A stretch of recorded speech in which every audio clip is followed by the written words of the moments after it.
I was on the balcony watering the geraniums, my late husband's favorite, when my phone rang. The name Kevin flashed on the screen, and my heart involuntarily skipped a beat. My son hadn't called me in 2 weeks. "Mom," Kevin's familiar voice came through, but it carried a lightness I didn't recognize. "Tonight at 6 o'clock, the Sterling Cut, the Gold Room.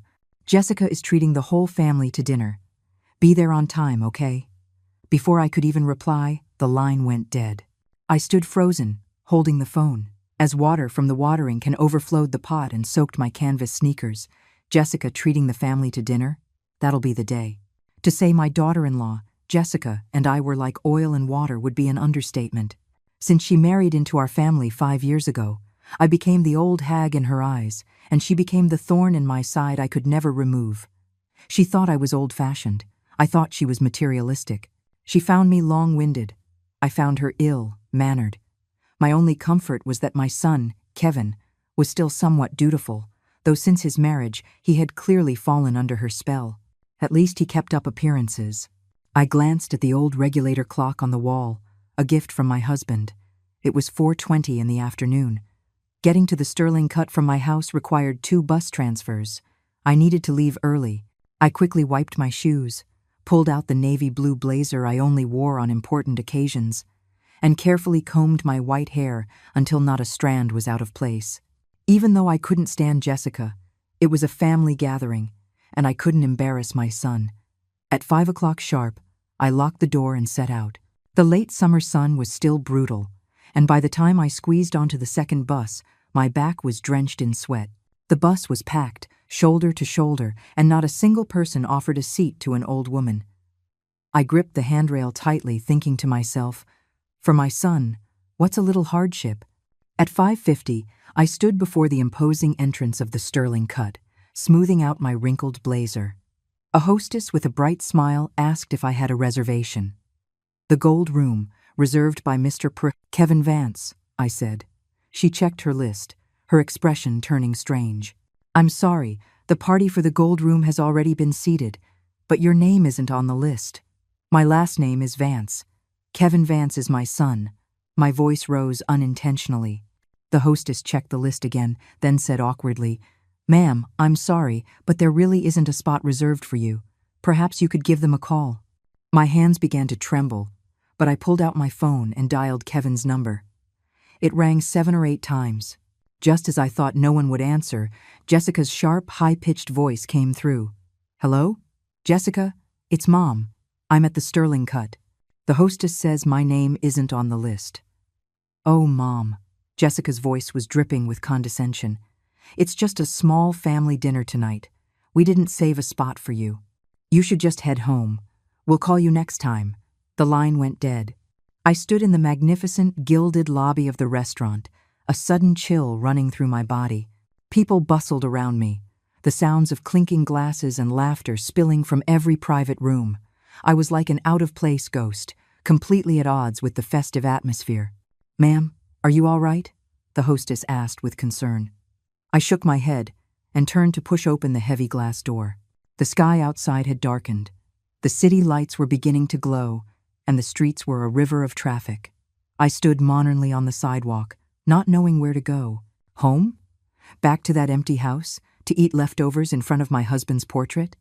Just then, my phone rang again. I mechanically pressed the answer button. "Mom, where are you?" It was Kevin's voice this time, the background noise loud, as if he were at a party. "I'm outside the Sterling Cut," I replied, my voice dry. "Great. Mom, can you come up to the Gold Room right away?" "It's an emergency." My heart raced. Had they changed their minds? I hurried back inside. The hostess saw me return, her face filled with confusion. "My son asked me to come up," I said, a pleading tone in my voice that I hated. "The Gold Room is at the end of the hall on the 2nd floor." I stood before the ornate wooden door, took a deep breath, and knocked lightly. No response.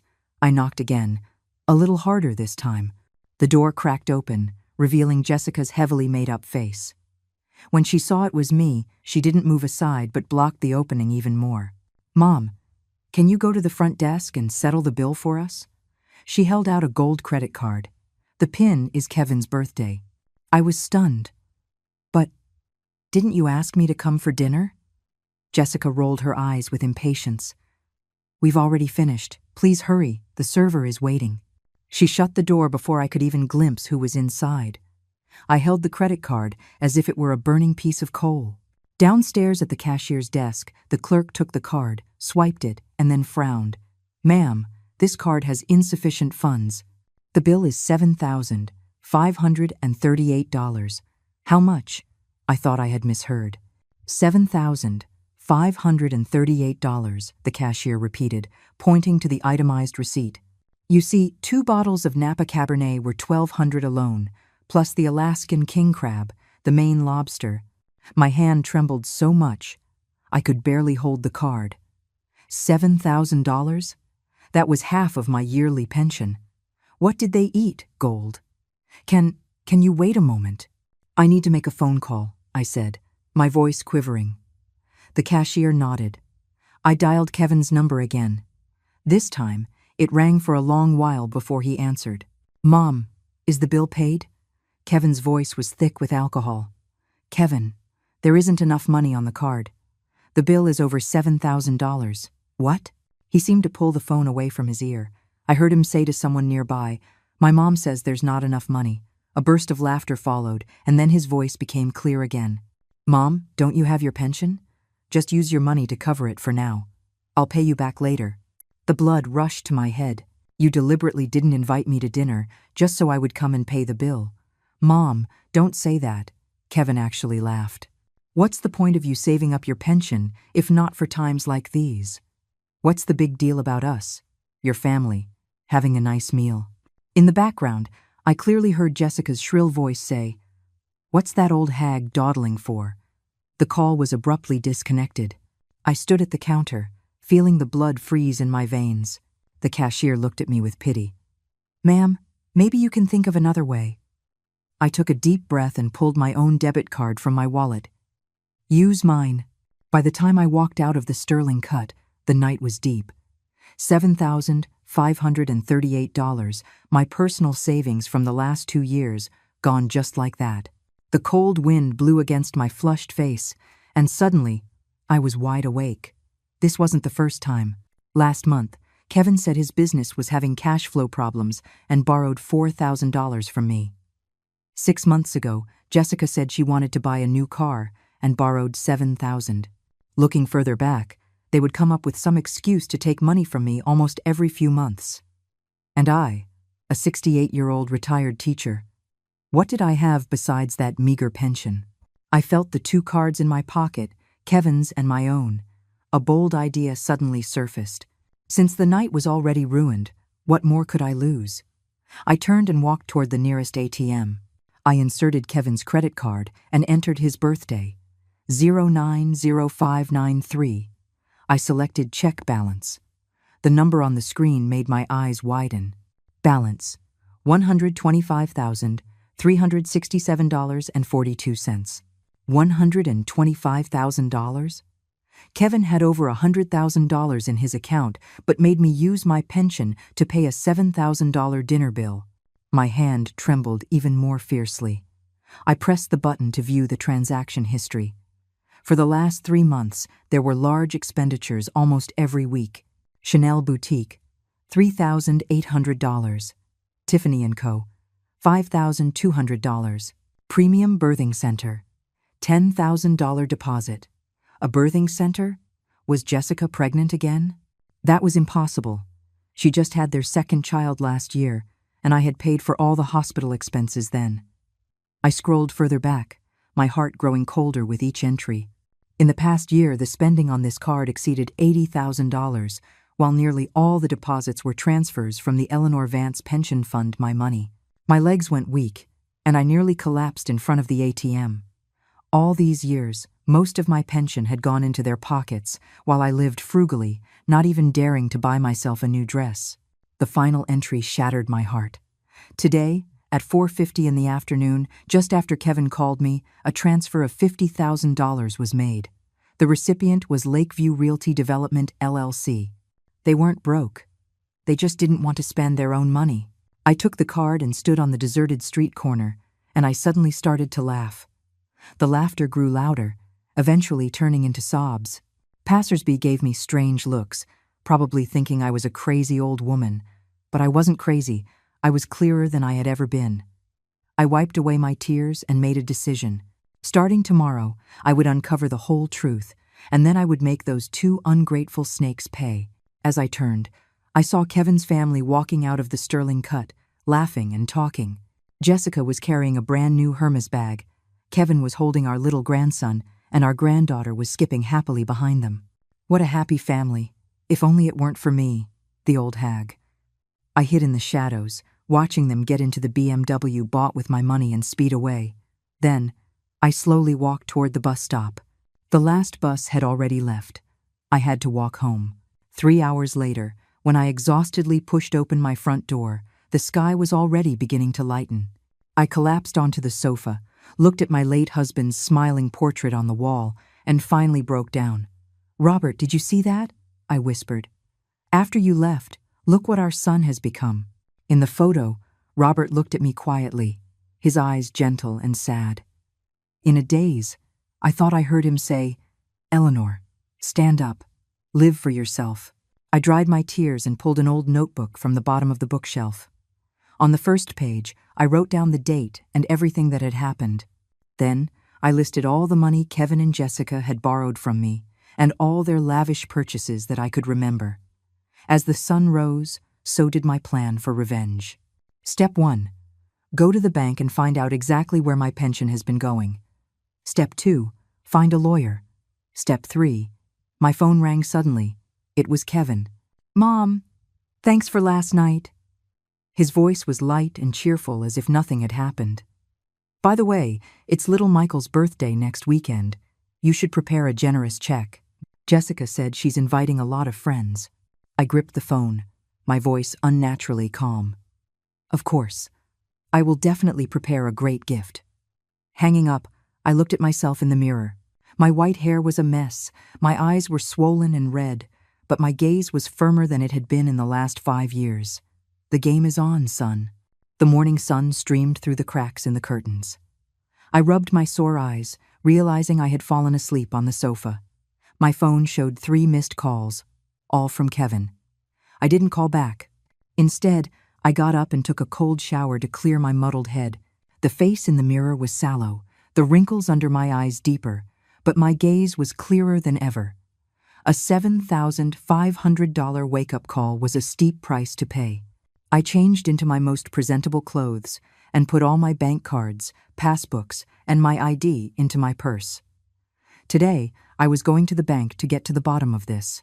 At the bus stop outside my building, a few old neighbors were waiting. Normally, I would have greeted them warmly, but today I just nodded. Mrs. Gable, however, grabbed my arm. "Eleanor, dear, I saw your Kevin taking his wife and kids to the Sterling Cut yesterday. How come they didn't take you?" My heart felt like it had been stabbed. I forced a smile. "Oh, I wasn't feeling well." "Oh, you have to take care of yourself." Mrs. Gable patted my hand. "Your Kevin is so successful. I heard he got another promotion. And that Jessica is so lucky, always posting photos of designer bags on her social media." I mumbled a few replies and hurried onto the bus. Mrs. Gable's words were like daggers twisting in my heart. Yes, everyone thought my son was successful, and my daughter-in-law was living a life of luxury, but no one knew their glamour was built on my life savings. The bank lobby was cool, but I broke out in a cold sweat. I took a number, waited, and finally, it was my turn. "Hello, how can I help you?" the young woman behind the counter asked with a smile. Her name tag read, Maya Patel, trainee. "I'd like to check the detailed statement for my pension account for the last 3 years," I said, handing over my ID and passbook. Maya expertly typed on her computer, but her brow gradually furrowed. "Mrs. Vance, there's something strange about your pension account." My heart pounded. "What's strange?" "Every month, on the 15th, after the pension is deposited, almost the entire amount is withdrawn on the same day. Sometimes it's an ATM withdrawal. Sometimes it's done at the counter." She pointed at the screen. "And in the last 6 months, there have been 3 large loans taken out, using this account as collateral." The world went dark. I gripped the edge of the counter to keep from falling. Loans? I've never taken out any loans. Maya looked around cautiously and lowered her voice. Mrs. Vance, are you certain you didn't authorize these withdrawals and loans yourself? Of course not, my voice trembled. I only withdraw $300 a month for living expenses. The rest I save. As for loans, I know nothing about them. This is serious. Maya's expression became grave. I need to get my supervisor. Please wait a moment. A few minutes later, a middle-aged man came over and introduced himself as the branch manager. He led me into a small office and asked for the details. Mrs. Vance, according to our system records, all these withdrawal and loan applications have your signature. The manager produced a stack of photocopies. Please take a look. Is this your handwriting? I only needed one glance to recognize the clumsy imitation. It was clearly Kevin's handwriting. He'd had messy handwriting since he was a child. I used to joke that it looked like chicken scratch. I never thought his chicken scratch would one day be used to forge my signature. This is not my signature, I said through gritted teeth. The manager and Maya exchanged a look.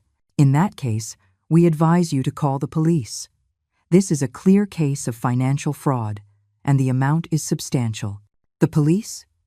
To report my own son? My hands started to shake uncontrollably. Can you first tell me the total amount involved? I asked with difficulty. The manager did some calculations. Over the past 3 years, a total of $48,600 has been withdrawn from your pension. The 3 loans total $60,000, all applied for in your name. Currently, there is still $45,000 outstanding. My ears were ringing, and I could barely hear what he said next. $108,600. I had never even seen that much money in my life. And my son, the son I had worked so hard to raise, had stolen it all from me, piece by piece. Mrs. Vance, are you okay? Maya's concerned voice brought me back to reality. I need some time to think. I stood up, my legs feeling as heavy as lead. The manager handed me a printed copy of the account details. Here is the record of your fund transfers. If you need to file a police report or seek legal help, our bank will fully cooperate. Walking out of the bank, the sun was blazing, but I felt a chilling cold. The thin stack of papers in my bag held the story of my hollowed-out life. I walked aimlessly and found myself in a downtown park. On a bench, I unfolded the statement with trembling hands. The withdrawal dates stabbed at my eyes. On my birthday, Kevin took $3,000. On the anniversary of my husband's death, Jessica took $2,000 to buy a bag. The day before Christmas, a $5,000 transfer was made to the Regal Birthing Center. The most ironic part was that shortly after each withdrawal, there would be a corresponding purchase record. Tiffany & Company, Hermes, high-end beauty salons. The luxury items Jessica flaunted on social media were all bought with my money. My phone suddenly rang. It was Kevin. I took a deep breath and answered. "Mom, why haven't you been answering your phone?" he asked, his tone anxious. "Little Michael has a fever. The hospital wants a $500 deposit. Jessica and I are a little short on cash, can you?" Before, I would have said yes without hesitation. Before, I would have worried about my grandson and rushed to the bank. Before, I was a complete fool. "Kevin," I interrupted him, my voice surprisingly calm. "I just came from the bank." The other end of the line went silent. "Mom, what were you doing at the bank?" His voice was clearly nervous. "Checking my pension account," I said, word by word. $48,600, Kevin, and the $60,000 loans. When were you planning on telling me?" "Mom, listen to me. I can explain." His voice became shrill. "I kept a record of all that money. I'll pay you back. Right now, Michael is sick. The woman who used my money to stay at a luxury birthing center can't even come up with $500 for medical fees?" I sneered. "Kevin, it's time for you and your wife to drop the act." I hung up and turned off my phone, not wanting to hear his voice again. The ginkgo trees by the bench rustled, as if sighing for me. Back home, I pulled out all my financial documents and checked them one by one. The more I looked, the colder my heart became. Kevin had not only used my pension, but he had also secretly linked his expenses to my health insurance and opened multiple credit cards in my name. He was like a termite, slowly eating away at everything I had. In the evening, the doorbell rang. Through the peephole, I saw Kevin standing outside, his face dark. "Mom, open the door." "I know you're in there," he yelled, pounding on the door. I didn't make a sound, quietly retreating to the living room. A few minutes later, my phone lit up with a text from Jessica. "Old hag, how dare you hang up on my husband? You want us to ship you off to a nursing home? A nursing home? Threatening me?" I gave a cold laugh and suddenly had an idea. If they wanted to play games, I would play along. I turned my phone back on and replied, "Mom is old and useless now. Don't be angry. I'll go get the money for Michael's medical bills tomorrow." Almost instantly, Kevin called, "Mom, don't listen to Jessica. She just has a short temper. Michael's fever has gone down, so don't you worry. Listen to that, what a dutiful son." I could almost see his fake smile on the other end of the line. "Kevin," I said, my voice deliberately trembling, "Mom has thought about it. Since you've used the money, then just keep it. You're my only son. It'll all be yours eventually. It's just those loans." "Mom, don't you worry about the loans." His voice immediately brightened. "I know people at the bank. It's all been taken care of. Look, you're getting older. Why don't you give me the deed to the house for safekeeping?" So that was it. That was his real goal. My house, the fruit of a lifetime of work for my husband and me. He was coming for it now. The deed, I'll have to look for it. I don't remember where I put it. I pretended to be confused. "Mom, how can you be so careless with something so important?" He grew anxious. "I'll come over tomorrow to help you find it." After hanging up, I immediately dialed another number. My old colleague, Mrs. Davis. Her daughter was a lawyer.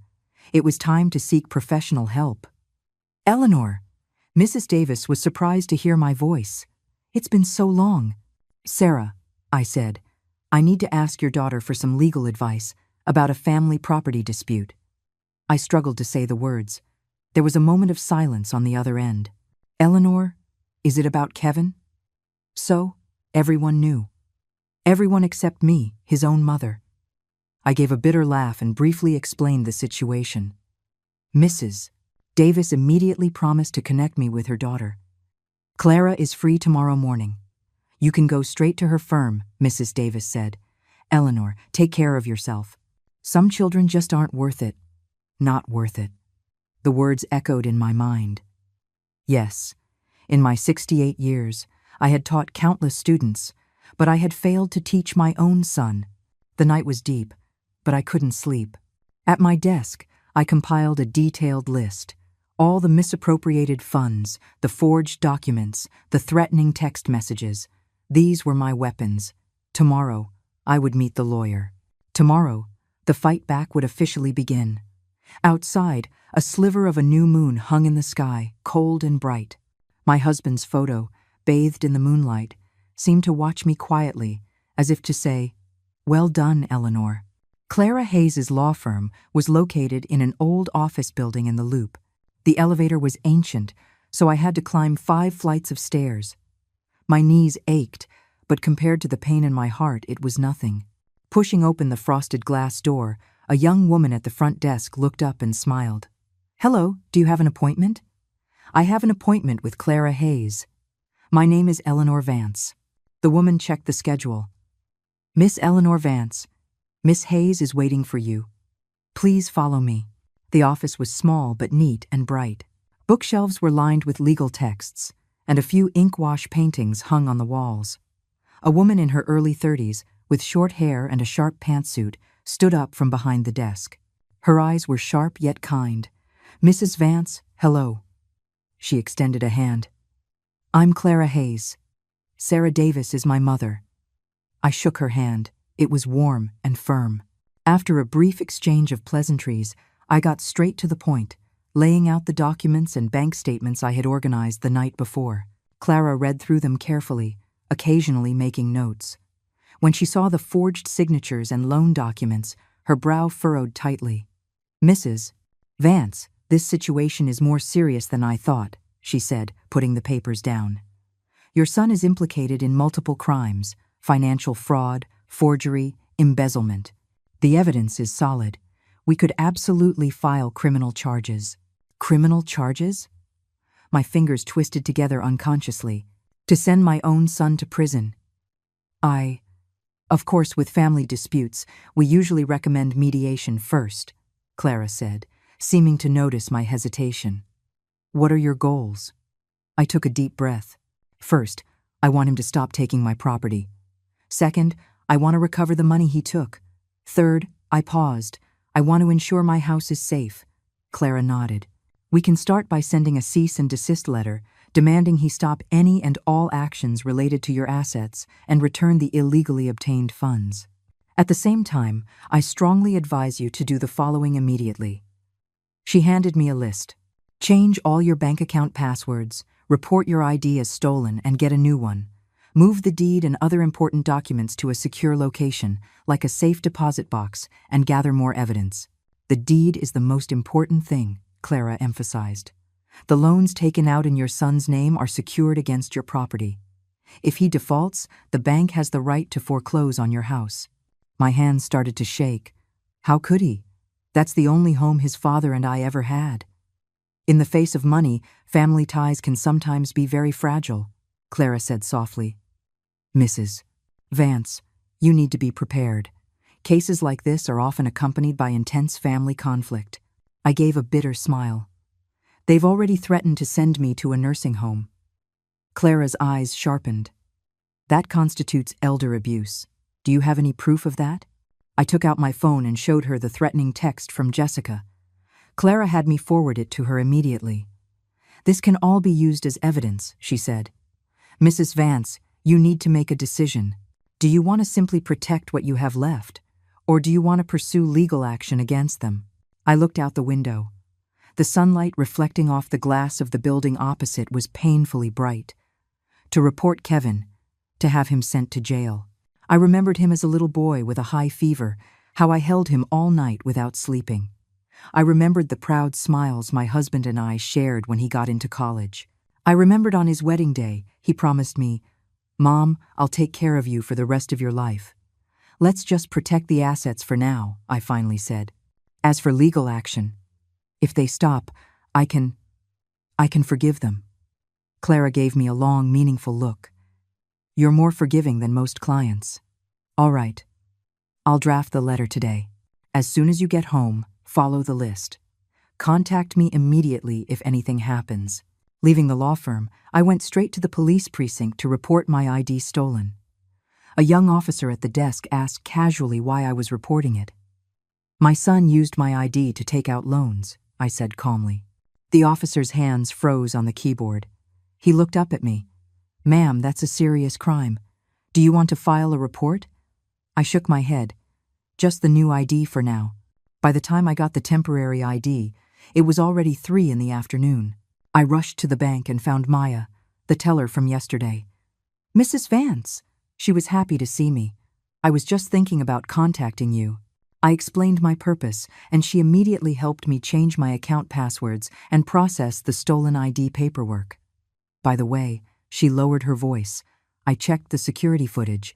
The person who made the withdrawals and applied for the loans was your son. Sometimes his wife was with him." My heart sank. Is there video?" Maya nodded. "The bank keeps 3 months of footage.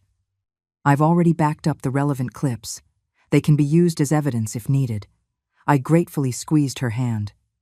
"Thank you, Maya." "You're welcome," she smiled, then hesitated. "Mrs. Vance, did you know your son was recently inquiring about a home equity loan?" I felt like I had been struck by lightning. "What?" "He was at the bank the day before yesterday, asking about using an elderly parent's property as collateral for a loan. I happened to walk by and heard him." She looked at me with concern. "You need to be careful. The house, they really were going after it." I thanked Maya and immediately took a cab home. The moment I walked in, I smelled stale cigarette smoke. Kevin had been here. I frantically checked every room. The closets and drawers had all been rummaged through. Thankfully, I had hidden the deed long ago in a place only my husband and I knew about. A hidden compartment in the study, behind the old radiator, required removing 3 pieces of the baseboard to access. With trembling hands, I took out the metal box. I opened it and checked. The deed, our marriage certificate, my husband's will, and a few old savings bonds were all safe. I breathed a long sigh of relief, put the box back, and then called Clara to tell her Kevin had already made his move.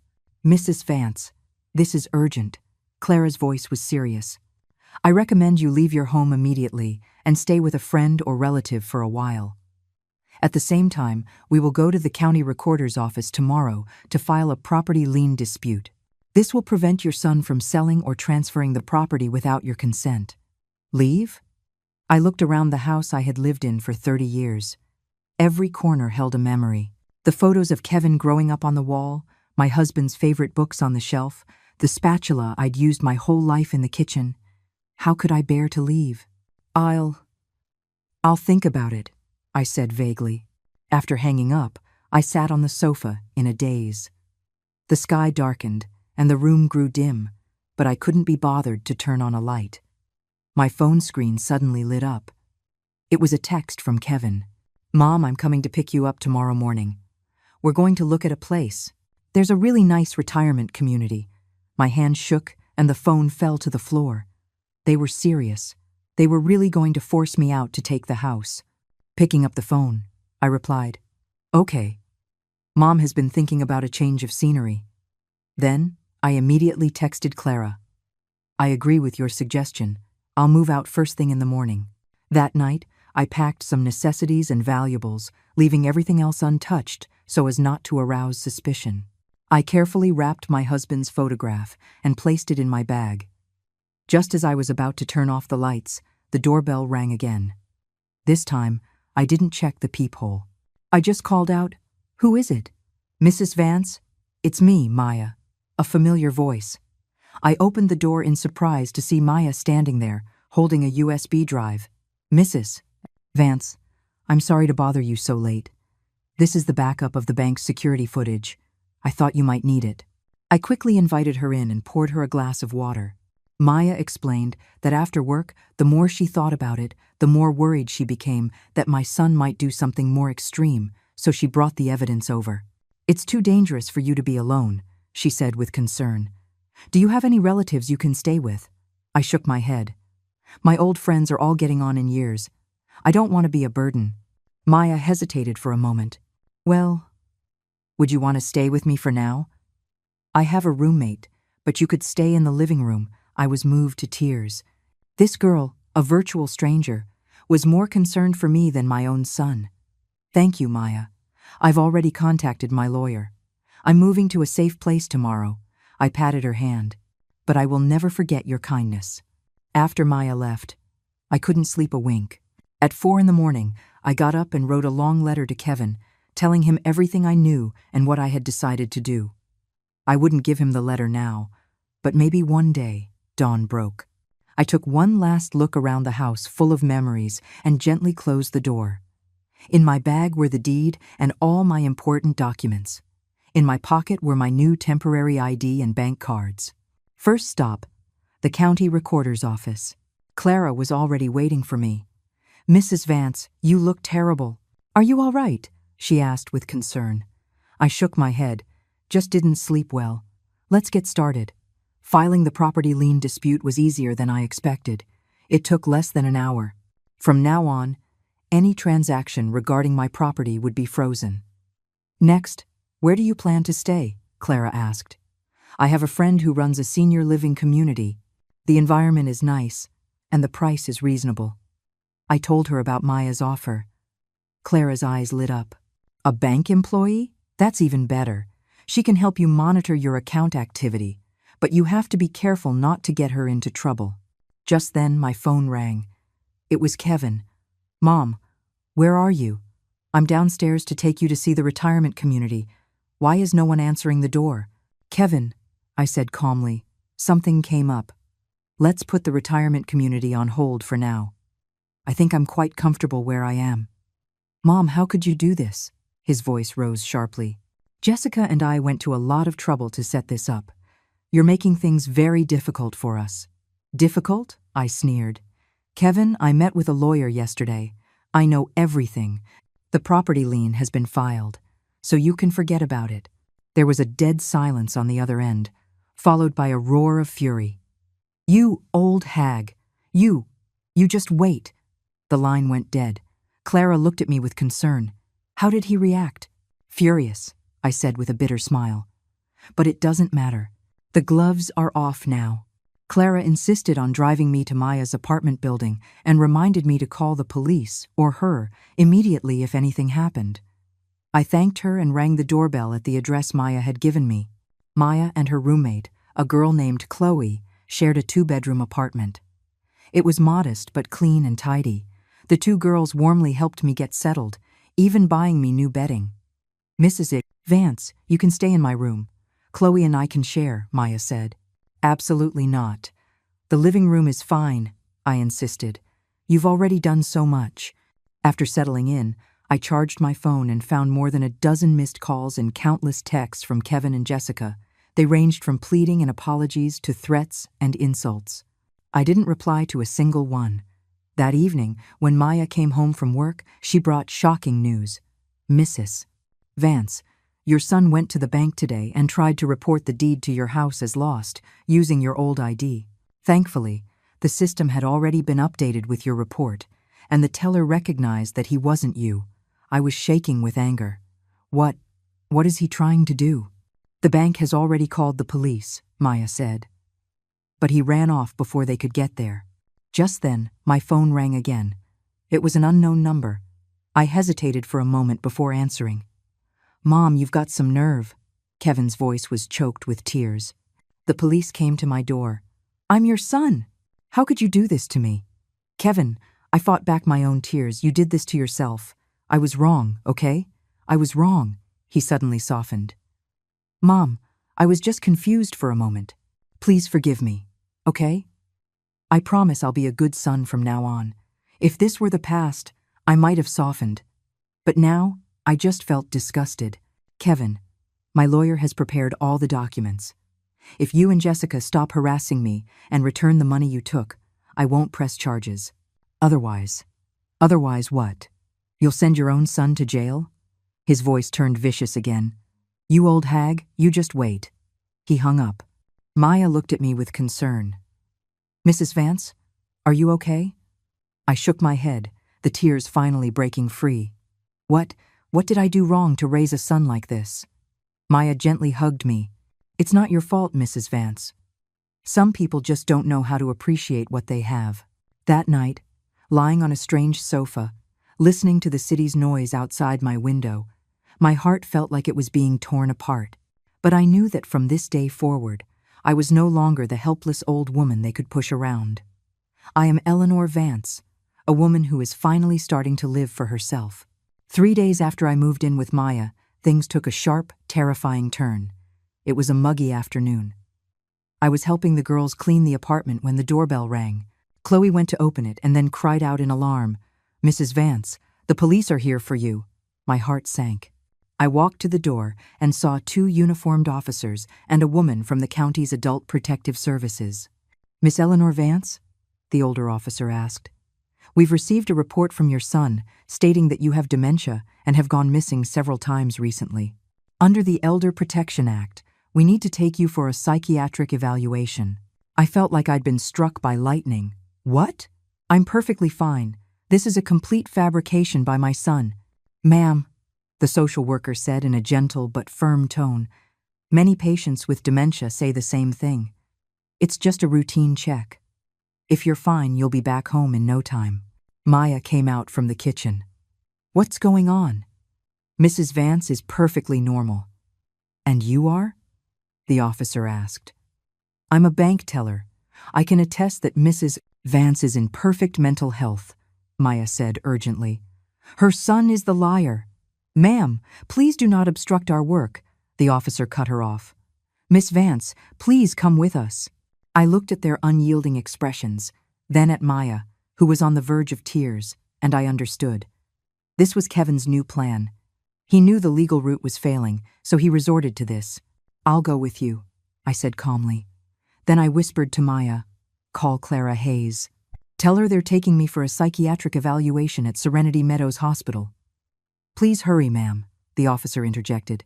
Serenity Meadows was the only hospital in the city with a certified psychiatric evaluation ward.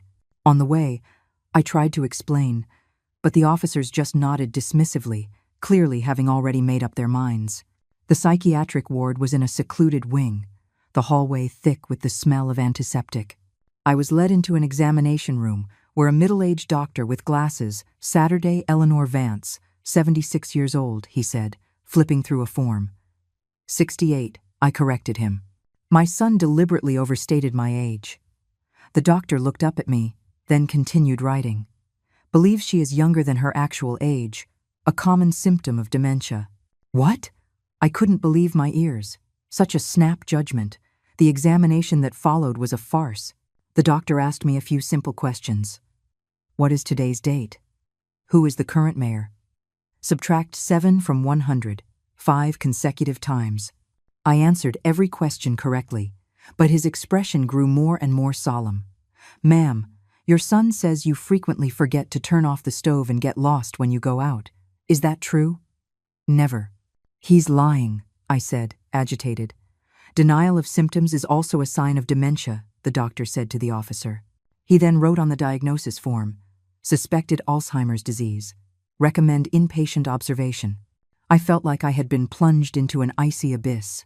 Just like that, with no scans, no detailed consultation, based solely on my son's lies, he had diagnosed me. Doctor, I am perfectly normal. I have a lawyer who can prove my son is framing me. I grabbed his sleeve. Agitated, showing aggressive tendencies, the doctor jotted down another note, then said to a nurse, "Give her a sedative and send her to the inpatient unit." The last thing I remembered before the needle pierced my arm was thinking, "Kevin, you are truly ruthless." When I woke up, I was in a narrow bed, my wrists tied to the bed rails with soft restraints. There were 4 beds in the room. The other 3 elderly residents were either asleep or staring blankly into space. The air was thick with the smell of urine and medicine. New one, the old woman in the next bed suddenly spoke, her voice hoarse. "Don't struggle. The more you struggle, the tighter they tie you." I turned to look at her. She was rail thin, but her eyes were unnervingly bright. "I'm not sick," I said, my tongue still numb from the drugs. "Who here is?" she sneered. "My daughter sent me here, all because I wouldn't let her sell my house." My heart lurched. "You were framed by your family too?" "Plenty of us," the old woman whispered. "At least half the people on this floor are sane. It's good business for the facility. The family pays. The doctor writes a diagnosis." It was then I realized what a horrifying black market I had fallen into. Children who wanted to get rid of their parents, a facility that wanted to make money, and doctors who took bribes to write fake diagnoses. And we, the elderly, were stripped of our freedom and dignity. "My name is Beatrice Gallo," the old woman said. "What's yours?" "Eleanor Vance." I tried to move my wrists. "How long do they keep you tied up?" "They'll untie you before dinner so you can use the bathroom and eat." "Then they tie you up again before bed," Beatrice said. "They don't tie you during the day, but the doors are locked. There's no escape." Just then, the door opened, and a portly orderly pushed in a medicine cart. "Bed 305. The new one. Time for your meds." He handed me 2 white pills and a cup of water.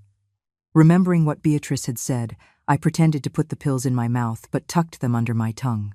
The orderly roughly checked my mouth, found nothing, and moved on. Once he was gone, I spat the pills out and hid them under my pillow. Beatrice gave me an approving nod. "You learn fast." In the afternoon, I was taken to a large, empty activity room. A dozen or so residents sat in a circle, some staring blankly, others mumbling to themselves.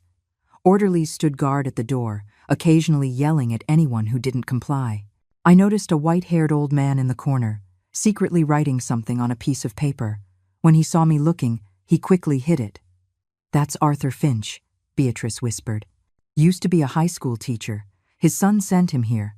He writes letters of complaint every day, but they never get mailed. After the activity was dinner, watery oatmeal and pickles. I barely managed a few bites. Back in the room, I discovered the pills under my pillow were gone. My heart sank. Just then, Beatrice quietly slipped me a note. Orderly did a room check. I hid them for you in the toilet tank. I gratefully squeezed her hand. This woman, whom I had known for less than a day, had become my only ally. That evening, as promised, an orderly untied me to use the washroom. In the bathroom, I checked the toilet tank and found the pills, wrapped in a small plastic bag. Next to them was another small note. Don't take their medicine. It'll make you really go crazy. A. So, Mr. Finch was also secretly helping. A warmth spread through my chest. In this terrible place, at least there were still sane people. Before bed, the orderly came to tie my hands again. This time I didn't resist. After he left, Beatrice whispered, "Tomorrow, I'll teach you how to cheek your pills and pretend to be confused. We have to survive until we can get out." In the darkness, listening to the breathing and murmurs of the other residents, tears streamed silently down my face. Kevin and Jessica, could you really live with yourselves, leaving me to spend the rest of my days in a place like this? Suddenly, I remembered my phone. They had confiscated my purse, but my phone was still in my pants pocket. I carefully twisted my body, trying to reach it. The restraints limited my movement, but after several minutes of effort, my fingertips finally brushed against it. It was off, with about half the battery left. I didn't dare turn it on, but it was a sliver of hope. The next morning at breakfast, I deliberately spilled oatmeal on myself, acting clumsy. The orderly cursed at me as he changed my clothes, but the suspicion in his eyes lessened. I was starting to be categorized as one of the confused ones. During activity time, I subtly moved next to Arthur. Pretending to be folding paper, he whispered, "You were framed." I nodded. "My son wants my house." "A classic," he sneered. "I've been watching you. Your eyes are too clear. You have to learn to act confused." He taught me how to gather evidence without raising suspicion. Memorize the orderlies' schedules, note the blind spots in the surveillance cameras, document illegal medication and abuse. Most importantly, Arthur said, find a trustworthy family member or visitor to get a message out for us. Do you have someone like that? I thought of Maya and Clara. They must be frantically looking for me. Yes, but they don't know I'm here, I whispered. Arthur's eyes lit up. Next Wednesday is family visiting day.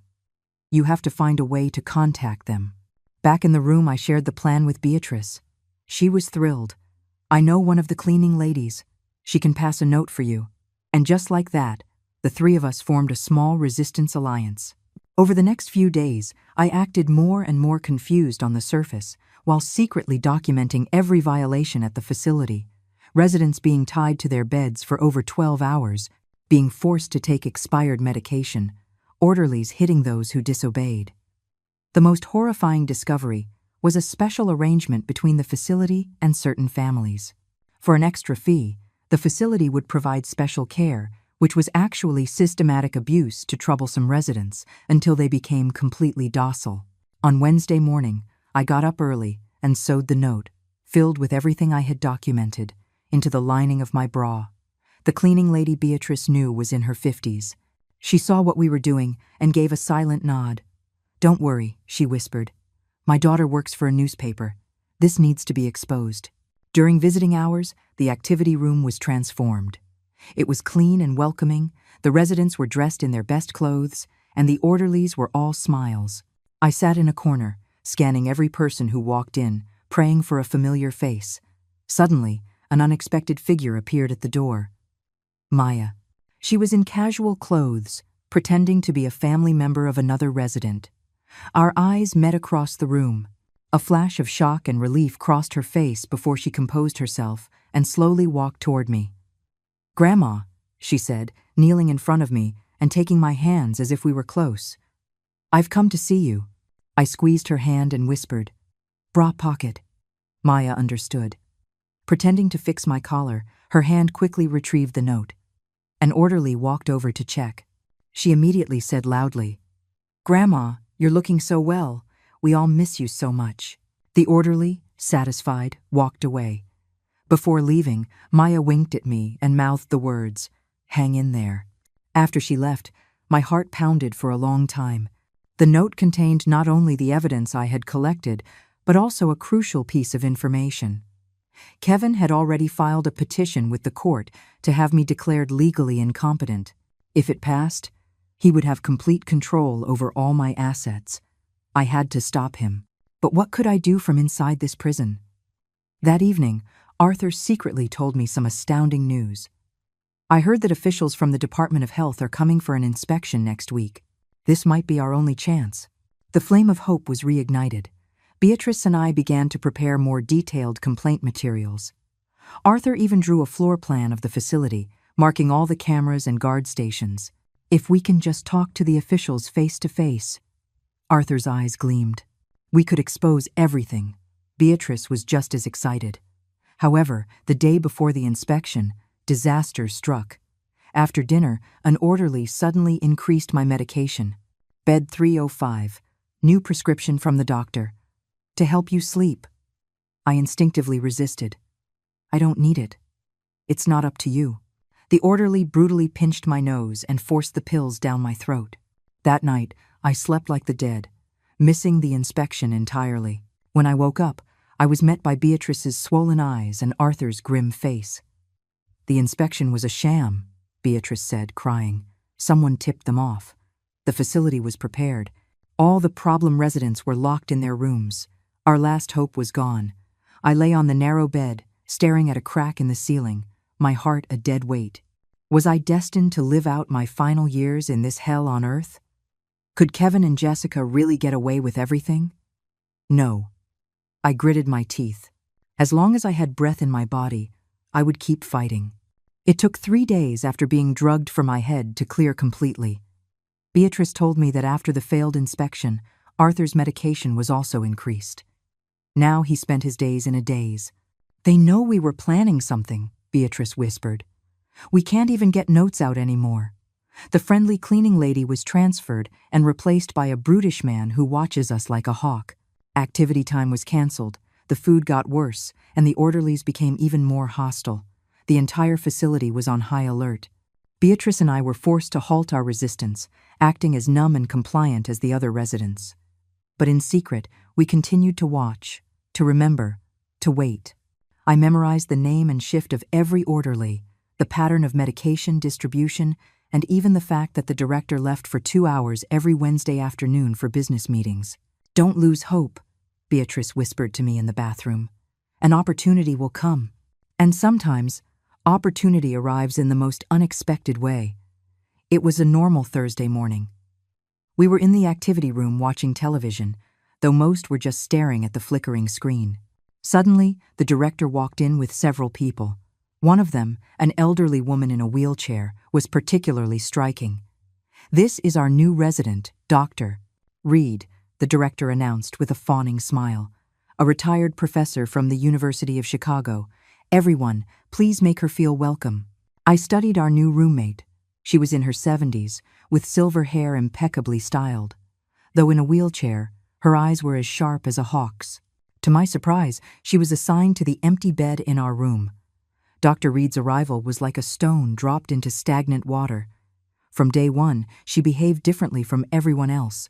She refused to take unidentified pills, insisted on choosing her own meals, and even demanded to see the facility's operating license and the credentials of the medical staff. "I am here for convalescence, not incarceration," she told an orderly, her voice quiet but filled with authority. "If you try to force medicate me again, I will sue you for elder abuse." The staff were clearly intimidated and treated her with cautious respect. The director himself often came by to check on her, calling her Dr. Reed. "Who is this old lady?" Beatrice asked curiously. I shook my head, but my intuition told me Dr. Reed was someone special. Perhaps she could be our new hope. The next morning at breakfast, I deliberately sat next to her. Pretending to help her with her utensils, I whispered, "Were you sent here by your family?" She gave me a sharp look. "I came here myself. My arthritis flared up, and I need care. My children are overseas." Then she lowered her voice. "And you? You don't look confused to me." We had made contact. After a few days of careful probing, I confirmed that Dr. Reed was indeed there voluntarily and was exceptionally sharp. More importantly, She had a smartphone her children had bought for her, with full internet access. "Dr. Reed," I said one afternoon, gathering my courage, "could I ask for your help?" It was just the three of us in the room, Beatrice, Dr. Reed, and me. An orderly had just done his rounds. I briefly told her my story and how we had failed to get our evidence out. Dr. Reed listened, then said after a moment of silence, "I knew there was something wrong with this place. Just the other day, I saw an orderly strike one of the dementia patients." "Can you help us get a message out?" Beatrice asked urgently. "My daughter has no idea what I'm going through in here." "Doctor." Reed took out her phone. "Tell me who to contact." I gave her Clara's and Maya's numbers. Beatrice gave her daughter's work information. Dr. Reed noted it down and promised to contact them that night. "But," she warned, "you two need to be careful. I heard a major corporation is set to acquire this facility next month. They're in the process of cleaning house." "What?" Beatrice and I looked at each other. "Cleaning house? What does that mean?" Dr. Reed shook her head. "I don't know the specifics, but several troublesome residents have recently been transferred or have passed away." A chill ran down my spine. Kevin and Jessica sending me here. Was it a coincidence? Or something more sinister? The next day, Dr. Reed told me she had reached Clara and Maya. "That young friend of yours from the bank was frantic. She said they've been searching for you for 2 weeks, Dr. Reed said. She's going to pretend to be my niece and visit tomorrow to get the evidence." Beatrice and I were so emotional we nearly cried. That night, we stayed up late compiling everything we had. Records of illegal medication, videos of abuse secretly filmed on Dr. Reed's phone, and evidence of financial irregularities. The following day, Maya arrived as planned. Seeing how much weight I'd lost, her eyes immediately reddened, but she held back her tears. "Mrs. Vance," she gripped my hand, her voice choked. I secretly slipped the USB drive into her purse. "Be careful," I whispered. "There are cameras everywhere." Maya nodded, then said loudly, "Aunt Evelyn, you're looking great. I'll come see you again soon." After she left, Beatrice and I were both ecstatic and terrified. The evidence was out, but what would happen next? How would the facility react? Would we face retaliation? 3 days later, on a Saturday afternoon, the facility was thrown into chaos. The director ran around with a grim face, and the orderlies were called into an emergency meeting. Dr. Reed secretly informed us. Someone posted an anonymous tip online about the abuse here. "Reporters and officials from the Department of Health are coming for a surprise inspection tomorrow." Beatrice and I wept with joy. It was Maya. She did it. That night, the facility put on an absurd show. The old, worn-out bedding was replaced with new sets. Expired drugs were hastily swapped out, and they even brought in a barber to give the residents haircuts. The director personally inspected every corner, threatening us to keep our mouths shut. "If anyone dares to speak out of turn tomorrow," one orderly snarled, "you'll get a double dose of meds tonight." But this time, they miscalculated. Dr. Reed had been feeding Maya real-time updates via her phone. Better yet, Arthur, despite being groggy from the medication, had managed to write a detailed letter of complaint upon hearing the news, which he hid in the sole of his shoe. The next day, the inspection team arrived. It wasn't just health officials, there were police officers and television reporters. Just as the facility's carefully staged performance began, Dr. Reed suddenly stood up from her wheelchair. "Sirs, I have a report to make." The room erupted. The director tried to stop her, but it was too late. Dr. Reed played the videos from her phone. Arthur handed over his letter, and Beatrice and I led the inspectors to see the real living conditions and the drug storage room. That evening, the facility was ordered to shut down pending an investigation.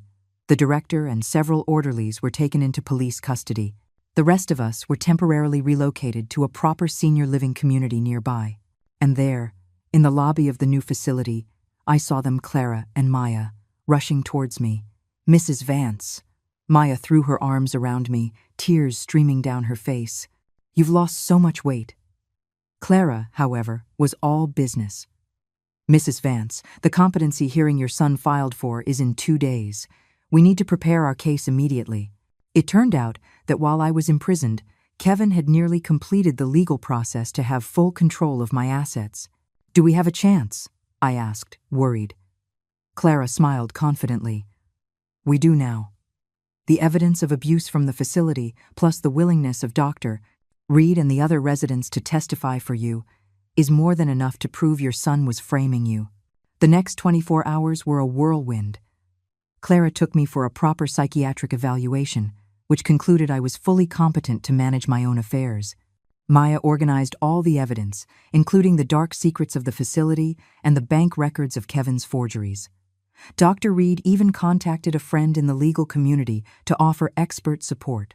On the day of the hearing, I wore the professional suit Clara brought for me, my white hair neatly coiffed. I walked into the courthouse with my back straight. In the gallery sat Maya, Dr. Reed, Beatrice, and Arthur, my entire resistance alliance. At the defendant's table, Kevin and Jessica's faces were ashen. Seeing me walk in, looking composed and strong, their expressions shifted from shock to fear, and finally to despair. The judge reviewed the evidence from both sides, paying close attention to the stark contrast between the facility doctor's report and the one from the Certified Evaluation Center. When Dr. Reed took the stand as an expert witness, describing how facilities collude with families to imprison the elderly, a wave of shock went through the courtroom. Based on the evidence presented, the judge finally announced, "This court denies the petitioner's request to declare the respondent incompetent." On the contrary, this court notes the serious allegations of elder abuse and financial embezzlement against the petitioner and recommends the district attorney's office open an investigation. The courtroom erupted in applause. Kevin slumped in his chair, while Jessica shrieked hysterically, "You old hag, I hope you rot in hell," before being escorted out by the bailiffs. Walking out of the courthouse, the sunlight was bright and cleansing. Clara told me that not only had Kevin and Jessica lost their bid for control, but they would now face a criminal investigation. "Mrs. Vance, you won," Maya said, linking her arm through mine, her eyes filled with tears. I shook my head. "No, we won." Yes, we had. My resistance alliance. Beatrice was finally reunited with her daughter. Arthur's son was under investigation, and he was likely to get his house back. Dr. Reed decided to form an advocacy group for the rights of the elderly. And I, with the help of Maya and Clara, would continue the fight to recover my stolen assets. But in that moment, all I wanted was to enjoy this hard-won freedom. I took a deep breath of fresh air and looked up at the blue sky. "Robert," I thought, "did you see? I didn't give up. And I will keep fighting until I get back everything that belongs to us." 3 days after the victory in court, I returned home. Pushing open the familiar door, I was hit by a musty smell. Clearly, no one had been here. A thin layer of dust covered the furniture, and the food in the refrigerator had long since spoiled. I put down my bag and immediately checked the secret compartment behind the radiator. The metal box was still there. The deed, savings bonds, and my husband's will were all safe. I let out a long sigh of relief, clutching the box to my chest as I sat on the sofa, tears streaming down my face. It was the first time since my husband passed that I truly felt safe. The past few months had been a nightmare, and now I was finally awake. The ringing of my phone broke my thoughts. It was Clara. "Mrs. Vance, I have good news. The court has officially opened a criminal investigation into your son and daughter-in-law. The police will need you to come in and give a detailed statement." "Of course, I'm available anytime," I said, drying my tears. "Also," Clara's voice turned serious, "your son's assets have been frozen, including the BMW and several bank accounts. However, bank records show that he and Jessica transferred a large sum of money recently. We need to trace where it went." My heart tightened. "Can we get it back?" "It will be difficult, but we'll do everything we can." Clara paused. "Mrs. Vance, you need to prepare yourself. This case might take a long time, and it will be painful." I knew what she meant. To personally send your own son to prison, what mother wouldn't be in pain? But then I thought of those days in the care facility, of being tied to the bed and force-fed pills, and my heart hardened. "I'm not afraid," I said. "Let justice be done." After hanging up, I began to deep clean the house, as if scrubbing away all the ugly memories. While cleaning Kevin's old room, I found a crumpled piece of paper, a draft of a contract from a real estate company, dated the day before I was sent to the facility.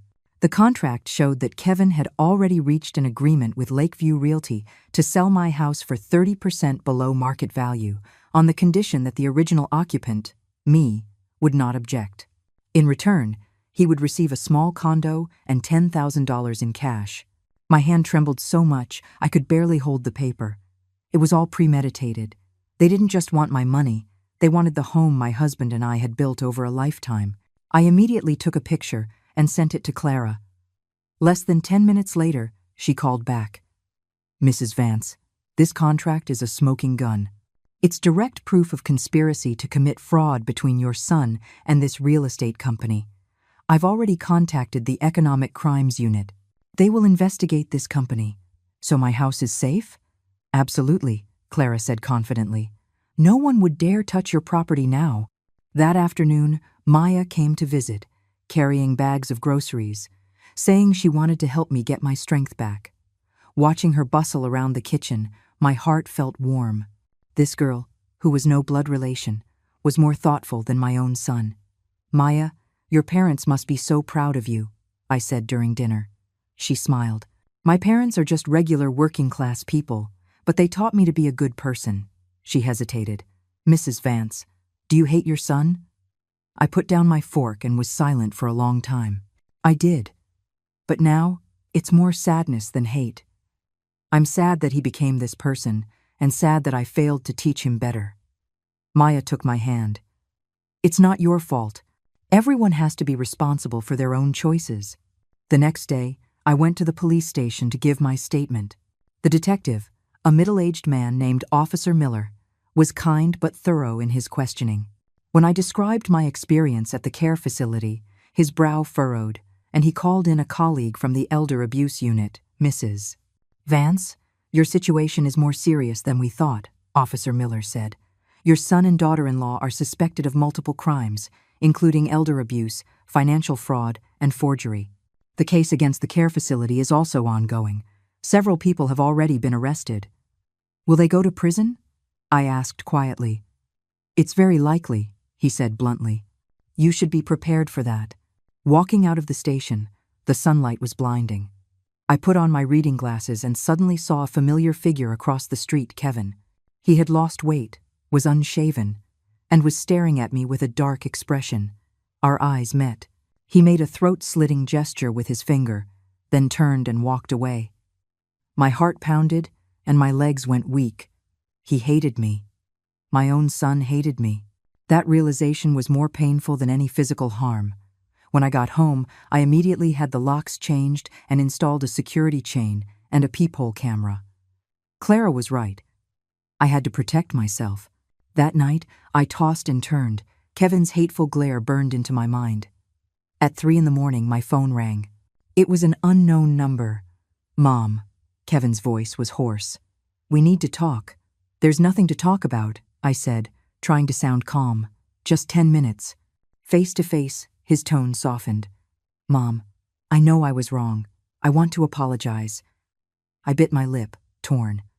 My mind told me not to trust him, but a mother's instinct made my heart soften. "Tomorrow morning. The bench by the fountain in Millennium Park. A public place," I finally said. "Just 10 minutes. The next day, I went to the park, but I was prepared. I had a small audio recorder in my purse, my phone's emergency contact was set, and I chose a busy, visible spot. Kevin was 10 minutes late and looked terrible. He sat down next to me. His first words were, "Mom, I've hit rock bottom." The police had frozen his accounts. Jessica had taken the kids and gone back to her parents. His company, citing his ruined reputation, was about to fire him. He rambled on, but the message was clear. His life was a mess, and it was all my fault. "If you're here to blame me, then this conversation is over," I said, standing up. "Wait." He grabbed my arm. "Mom, please drop the charges. If you drop the charges, Jessica will come back, and my company will keep me." I couldn't believe my ears. "Drop the charges? Kevin, do you have any idea what you've done? You locked me in that hellhole, you drugged me, you tied me down. That wasn't my idea. He immediately deflected. It was Jessica. It was all her idea. She said you were old and confused and needed special care. Enough. I cut him off sharply. You're still lying. The bank records show you forged my signature. You're the one who stole my pension. His face changed. You know everything. I know everything, I said coldly, including your deal with the real estate company. Kevin's expression twisted from remorse to rage. You old hag. You're just trying to ruin me, aren't you? He suddenly grabbed my wrist. Well, it's not that easy. I have ways of dealing with you. Let go, I struggled. There are cameras here. The police will be here in a minute. He instantly released me, looking around frantically. I took the opportunity to step back and pulled the recorder from my purse. I recorded everything you just said, Kevin. You brought this on yourself. His face went pale. Mom, I was wrong. I was just upset. Goodbye, Kevin. I turned and walked away without looking back. When I got home, I immediately sent the recording to Clara. She was ecstatic. This is perfect. He admitted on tape that he knew about the abuse and he threatened you. It's the most direct evidence we could ask for. I felt no sense of victory, only a profound sadness. The little boy who used to cuddle in my arms had become a monster. 3 days later, the police officially arrested Kevin. On the same day, Jessica was brought in for questioning. According to Clara, Jessica initially blamed everything on Kevin, but when presented with the bank records and testimony from the care facility, she broke down and admitted her involvement. The funniest part is, Clara said on the phone, they're pointing fingers at each other, each claiming it was the other's idea. Jessica even said she sent you to the facility because you were too difficult to handle. I gave a bitter laugh. She always saw me as a nuisance. Mrs. Vance, now we move on to asset recovery. Clara's tone shifted. Your son's assets are frozen, but our records show they transferred a lot of money to Jessica's family. That part will be very hard to get back. Whatever you can recover is fine. I sighed. The important thing is to make sure they can't hurt me or any other elderly person ever again. Clara was quiet for a moment. You know, you're much stronger than I imagined. Most elderly parents in this situation would have softened and dropped the charges by now. I won't, I said firmly. Not just for myself, but for all the other seniors who are still suffering in places like that. A week later, the district attorney's office formally indicted Kevin and Jessica. At the same time, there was a new development in the care facility case. The director and several key staff members were arrested, and a dozen residents were reunited with their families, including Beatrice and Arthur. Beatrice's daughter came to thank me personally, crying as she said she had no idea what her mother had endured. Arthur was picked up by his nephew. Before he left, he slipped me a note with his new address and phone number. Stay in touch. Our fight isn't over. He was right. Our fight wasn't over. My case had only exposed the tip of the iceberg of the elder rights crisis. With that in mind, I called Dr. Reed. Dr. Reed, that advocacy group for the elderly you mentioned, I'd like to join. Dr. Reed was delighted. Excellent. We need someone with your real-world experience. We have a planning meeting this weekend. You must come. That weekend, for the first time, I attended a meeting as an elder rights advocate. There were retired judges, lawyers, social workers, and several other seniors with stories like mine. Dr. Reed, as the founder, introduced me and told everyone my story, which was met with a round of applause. At the meeting, we officially established the Silver Sentinel Alliance, with the mission of helping elderly victims of abuse and fraud. I was elected vice president, in charge of the victim support group. Eleanor, your experience will inspire so many others to stand up, Doctor. Reed said, squeezing my hand. I nodded, a long-forgotten sense of purpose filling my heart. Perhaps all the suffering I endured could become a source of strength for others. On the way home, I took a detour to the cemetery. Placing a bouquet of white lilies on my husband's grave, I whispered, Robert, I'm starting a new life. You'd be proud of me, right? The wind rustled the leaves, as if in reply. The night before the trial, I tossed and turned, only falling into a fitful sleep near dawn. My dreams were filled with images of Kevin as a child. The first time he said mama, his silhouette as he walked to school with his backpack, his beaming smile when he got his college acceptance letter. I woke up to a tear-soaked pillow just as the sky was beginning to lighten. I washed my face and changed into the dark blue suit Clara had picked out for me, dignified and strong. The woman in the mirror had white hair pulled back in a neat bun and wrinkles that mapped a long life, but her eyes were more determined than ever. Today, I would face the son I once cherished with my life, and I would oppose him in a court of law. Maya arrived early to accompany me. On the way, she held my hand, silently giving me strength. "Mrs. Vance, no matter the outcome, you are already the victor," she said, "because you dared to fight back against injustice." A crowd of reporters was already gathered at the courthouse entrance. Ever since the care facility scandal broke, my case had become a major news story, dubbed by some as the landmark case for elder rights in America. Security, check-in, waiting. Finally, we were led into courtroom number 3. The gallery was packed. I saw Dr. Reed, Beatrice's daughter, Arthur's nephew, and even a few of my old comrades from the facility. At the defendant's table sat Kevin and Jessica, each with a court-appointed lawyer. Kevin wore an ill-fitting suit, his hair a mess, his eyes darting around nervously. Jessica was heavily made up, but it couldn't hide the bitterness on her face. When she saw me, she shot me a hateful glare, while Kevin lowered his head, unable to meet my gaze. "All rise," the bailiff called out. The judge, a woman in her 50s with a stern face and sharp eyes, entered.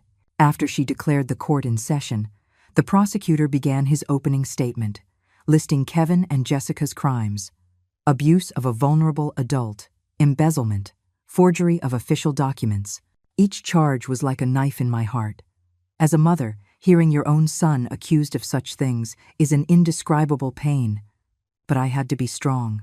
When it was Clara's turn, she presented the facts with clear logic and overwhelming evidence. The bank statements, the forged signatures, the abuse records from the facility, and most damning of all, the audio recording from the park. When Kevin's furious voice echoed through the courtroom, "You old hag, you're just trying to ruin me, aren't you? I have ways of dealing with you," a gasp went through the gallery. When the recording finished, the court was silent. I saw Kevin's shoulders slump in defeat, and Jessica's face turned ashen. "Your Honor," Clara concluded, "this case is not just a family dispute. It reflects a grim reality in our society about the protection of our elders. The defendants exploited the bonds of love and trust to inflict financial and personal harm upon an elderly mother. Their actions were heinous, and the societal impact is profound. We ask the court to deliver a just punishment and order the full restitution of the stolen assets." Next came the defense. Kevin's lawyer tried to frame it as a family misunderstanding, a momentary lapse in judgment. Jessica's lawyer tried to shift all the blame to Kevin, painting her as a mere accomplice. The judge repeatedly cut them off, demanding they stick to the facts. When Jessica's lawyer claimed she had always had a wonderful relationship with her mother-in-law, the judge played the recording of Jessica's threatening phone call. "Old hag, how dare you hang up on my husband? You want us to ship you off to a nursing home?" The gallery erupted again. Jessica's face went from white to red, her arrogant facade crumbling. During the final statements, the judge asked if we had anything else to say. Kevin suddenly stood up, his voice choked. "Mom, I was wrong. Please forgive me." I looked at him, the little boy who used to cuddle in my arms, now a criminal. Tears blurred my vision, but I did not waver. "Your Honor," I stood, my voice steady. "I do not ask for a harsh sentence. I only ask for justice. I hope my son can truly understand his mistakes and reform himself. As for the property, it was my husband's and my life savings. I must have it back." The judge called for a recess while the jury deliberated. That hour was the longest 60 minutes of my life. Maya held my hand, Clara comforted me, and Dr. Reed spoke to reporters about the importance of elder rights. Finally, the judge returned. "All rise." The courtroom fell silent. This court finds the defendants, Kevin Vance and Jessica Vance, guilty of abuse of a vulnerable adult, embezzlement, and forgery. The facts are clear, the evidence undeniable. Given the severity of the case and its profound societal impact, the sentence is as follows. Defendant Kevin Vance is sentenced to 3 years in prison, with the sentence suspended pending 4 years of probation. Defendant Jessica Vance is sentenced to 2 years in prison, with the sentence suspended pending 3 years of probation. The defendants are ordered to make full restitution to the plaintiff, Eleanor Vance, in the amount of $108,600 within 10 days of this judgment, and to pay an additional $10,000 in punitive damages. I barely heard the rest. 3 years and 2 years. Even suspended, it meant a criminal record they could never erase. And the restitution, nearly $120,000, would wipe out almost everything they owned. As we left the courthouse, reporters swarmed us. Clara shielded me, but I gently pushed past her and faced the cameras. Today is not just a victory for me, I said. It is a victory for all elderly people who have been mistreated. I want to tell everyone in a similar situation. Do not be silent, do not be afraid. The law will protect us. As for my son and daughter-in-law, I took a deep breath. I forgive them for the personal pain they caused me, but I will not forgive their disregard for the law. I hope this lesson will help them truly change. Later, a major newspaper ran my quote under a headline like, "A great mother's grace and strength," but only I knew how much it hurt to say the word forgive. After the verdict, Kevin and Jessica were forced to sell the BMW and some jewelry to make the first restitution payment. Their marriage ended. Jessica filed for divorce 3 days after the trial and moved back in with her parents with the children. Kevin moved into a rented room on the outskirts of the city and, I heard, spent his days drinking. I didn't visit him. Some wounds need time. My life, however, found a new rhythm. The work at the Silver Sentinel Alliance grew busier. We received calls for help from all over the country. Dr. Reed and I, along with other volunteers, took shifts providing legal advice and emotional support. Maya practically became my adopted daughter, visiting every week to help with errands. With her help, I learned to use a smartphone and a computer, even starting a social media page to share knowledge about elder rights. One rainy afternoon, I was organizing case files at the Alliance when the doorbell rang. Through the peephole, I saw an unexpected figure, Kevin. He was so thin I barely recognized him, unshaven, clothes wrinkled, holding a plastic grocery bag. I hesitated, then opened the door, leaving the security chain on. "Mom," his voice was hoarse. "Can I come in?" "What is it?" I asked, staying cautious. I've come to pay you back." He held up the bag. "This is the last 10,000. I've paid it all off." I unlatched the chain and let him in, but I left the door ajar. Kevin stood awkwardly in the living room, not daring to sit. I took the money, counted it in front of him, and put it away. "Is there anything else?" I asked. He suddenly dropped to his knees, sobbing. "Mom, I was wrong. I truly know I was wrong. Jessica left me, the company fired me, my friends avoid me. I have nothing left." I fought the urge to help him up. "Kevin, this is the path you chose." I know. He clutched at my clothes. "Mom, can you forgive me?" "I promise I'll turn my life around."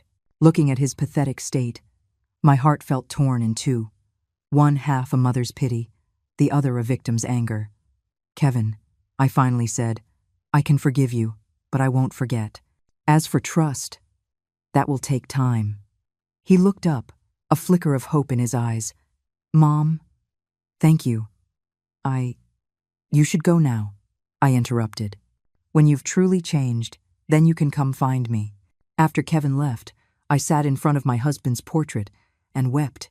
Forgiveness does not mean forgetting, nor does it mean things go back to how they were. Some cracks can never be fully mended, but life goes on. The next day, I went to the Alliance as usual. Dr. Reed told me our work had caught the attention of the National Council on Aging, and we might be invited to a symposium on elder rights protection. "Eleanor, you've become a celebrity," she laughed. I shook my head. "I don't want to be a celebrity. I just want to help more people like me." That evening, Maya came over for dinner, excitedly telling me the bank was giving her an award for her civic-mindedness, and she might get promoted early. It's all because of you, Mrs. Vance. Her eyes sparkled. I smiled and put a piece of fish on her plate. Silly girl, it's because you have a good heart. Before bed, I checked the locks on the doors and windows, a habit from my time in the facility.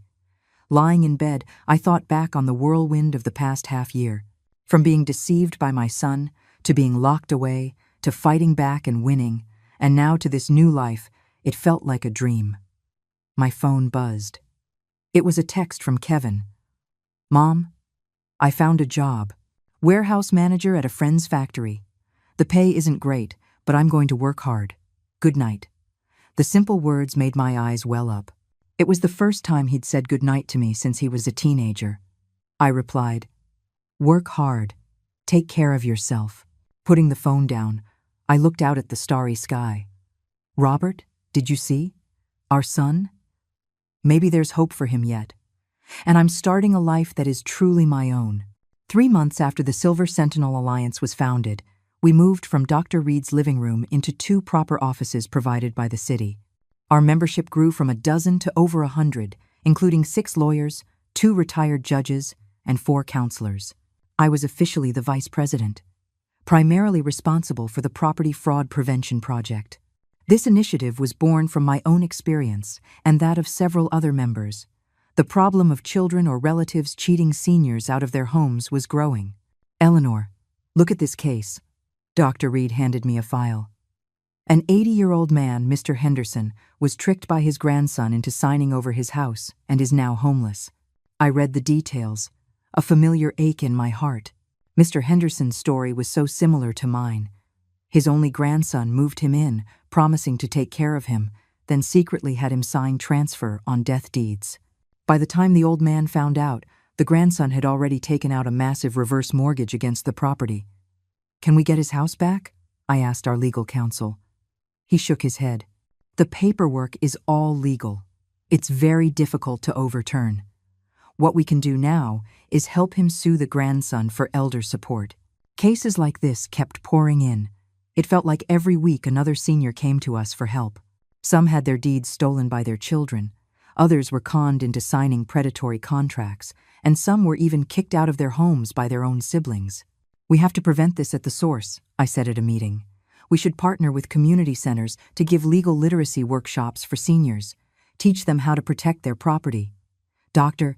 Reed immediately agreed. Brilliant idea.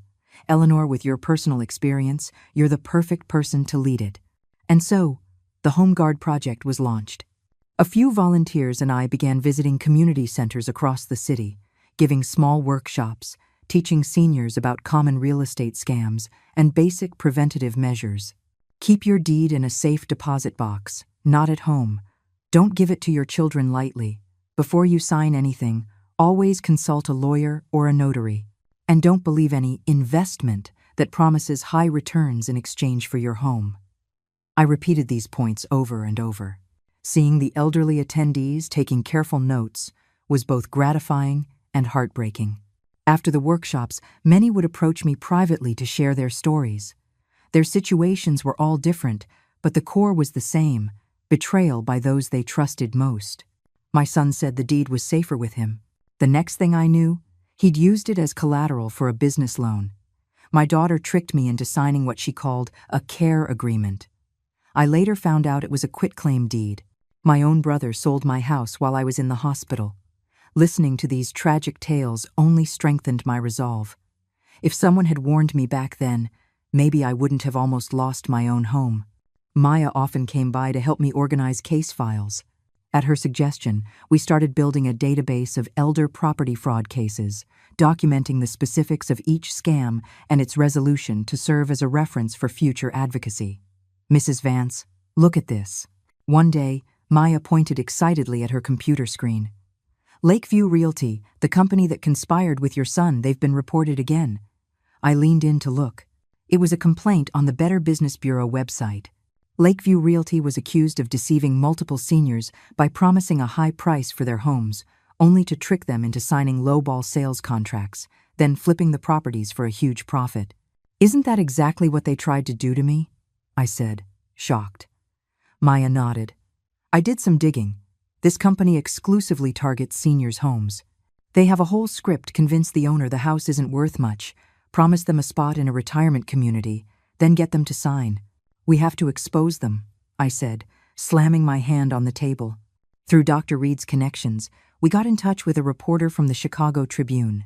After a 2-week undercover investigation, a bombshell article was published. Predatory real estate firm targets seniors, using family as a weapon. It detailed Lakeview Realty's methods, specifically mentioning my case. According to sources, the article read, "The company even colluded with unscrupulous children to first place their elderly parents in care facilities before acquiring their properties at a fraction of their value." The article caused a public uproar. The Department of Financial and Professional Regulation immediately launched an investigation into Lakeview Realty.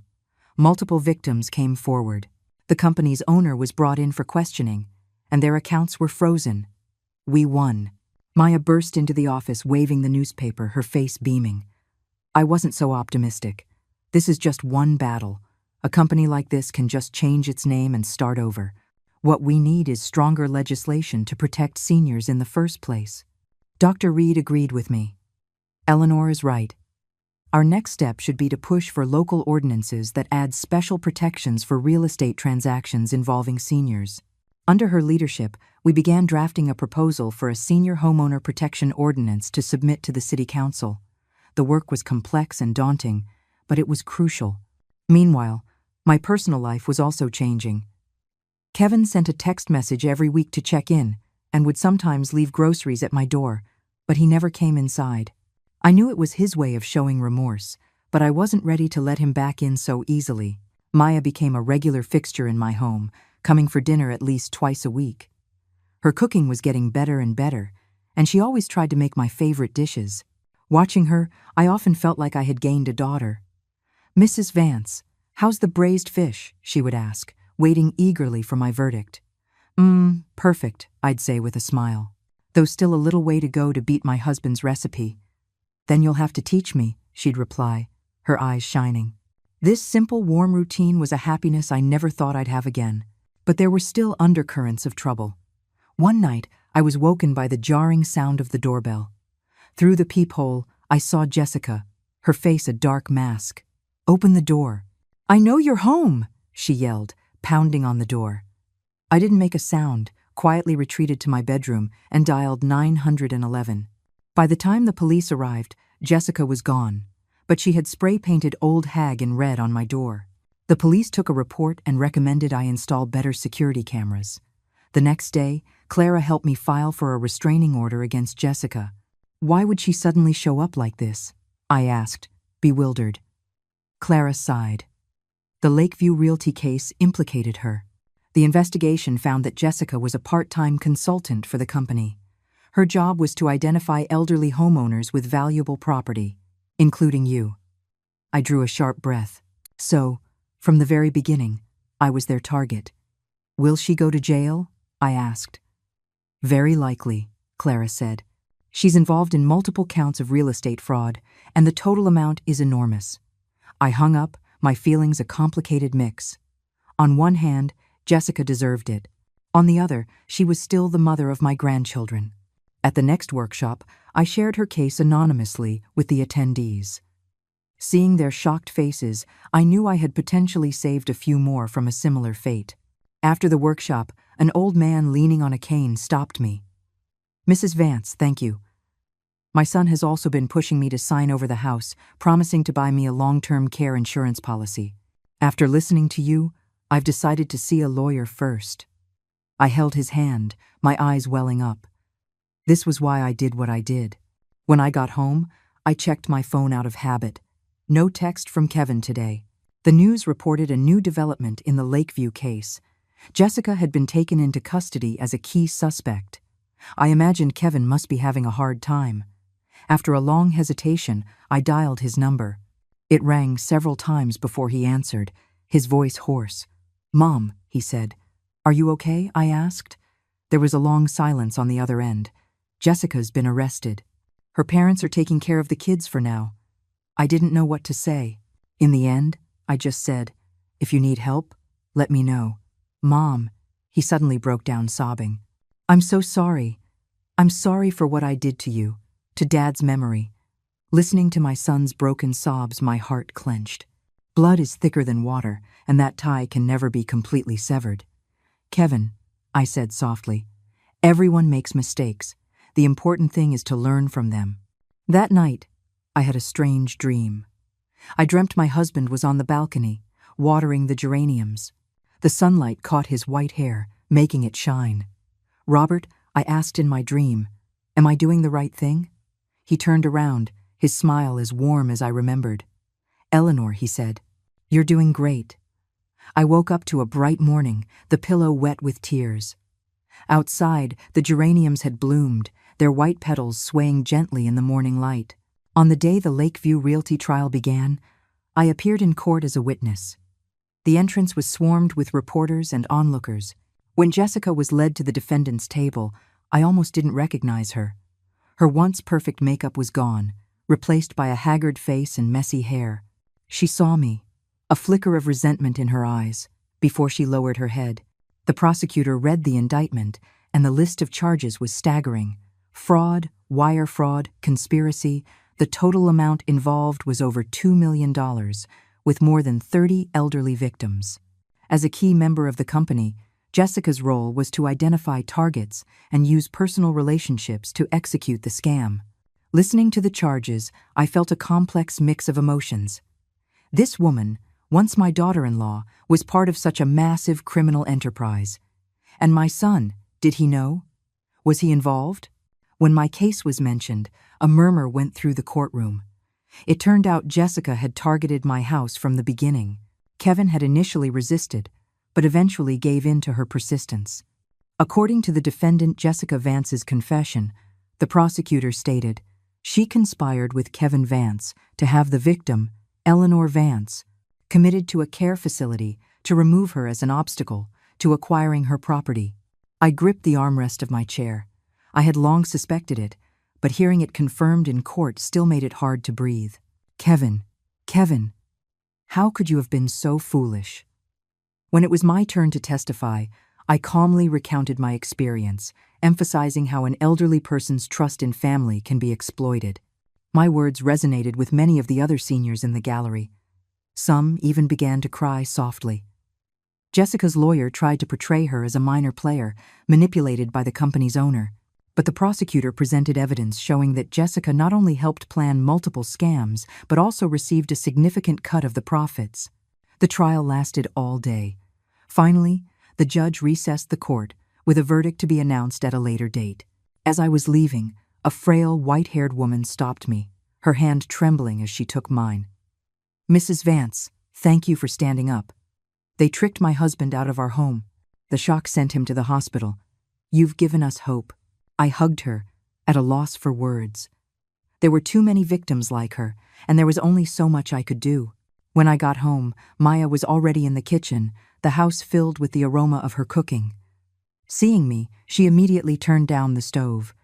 "Mrs. Vance, how did it go?" I briefly told her what happened. "Jessica got what she deserved," she said indignantly. Then she hesitated.